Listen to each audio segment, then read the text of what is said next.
নমস্কার বন্ধুরা, তন্ত্রগুরু মাইজেল YouTube channel পক্ষ থেকে নতুন আরেকটি ভিডিও নিয়ে উপস্থিত হলাম। আজকে একটি পাওয়ারফুল ভূত ঝাড়ন মন্ত্র কথা বলবো। বাজার থেকে আপনি ঘরে ফিরলেন, দেখা যায় কি আপনার গা ভারী ভারী ভাব লাগছে, কোনো কিছু খেতে গেলে বমি হয়, তাহলে বলবো এই ঝাড়ন একবার করে নিন, দেখবেন কি তৎক্ষণাৎ ঠিক হয়ে যাবে।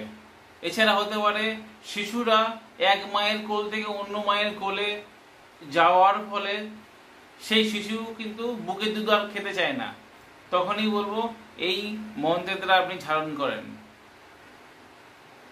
বিশেষ করে দেখা যায় কুনজর প্রভাবটা খুব বেশি, তাছাড়া অশুভ শক্তির প্রভাব যদি আপনার শরীরে আসে তো শরীর ভালো লাগবে না, ম্যাজ ম্যাজ করবে, কারোর সঙ্গে ভালোভাবে কথা বলতে পারবেন না, কাউকে দেখলে যেন বিষ লাগছে, তখনই বলবো এই ঝাড়ন মন্ত্র একবার করে দেখেন, দেখবেন আপনি কিন্তু ভালো থাকবেন।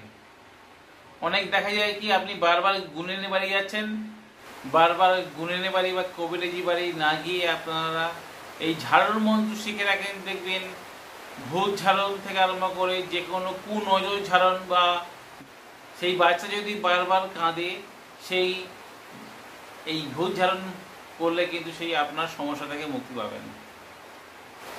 এই ভূত ঝাড়ন মন্ত্র একটি অতি পাওয়ারফুল একটি স্বয়ংসিদ্ধ মন্ত্র। আপনারা যদি কণ্ঠস্থ করে কাজ করেন আপনাদের অবশ্যই উপকার পাবেন। তবে শনিবার মঙ্গলবার দিনে আপনাদের সংগ্রহ করতে হবে নারকেলে কাঠি, 7টা নারকেলে কাঠি, নারকেল গাছের যে পাতা কাঠি হয় সেই কাঠি 7টা দিয়ে রুগীকে সামনে বসিয়ে একবার পাঠ করবেন, একবার ফুঁক দেবেন এবং সেই নারকেল কাঠিতে এরকম ঝাড়ন করতে হবে মাথা থেকে পা পর্যন্ত।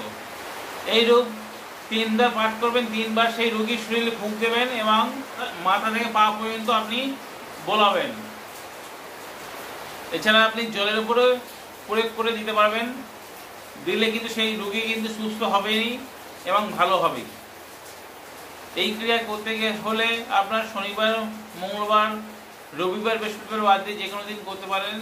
সকালবেলা করবেন, স্নান সেরে রুগীকে সামনে বসিয়ে ধূপদীপ জ্বালিয়ে গুরু পূজা করে আপনারা কাজ করবেন, অবশ্যই উপকার পাবেন।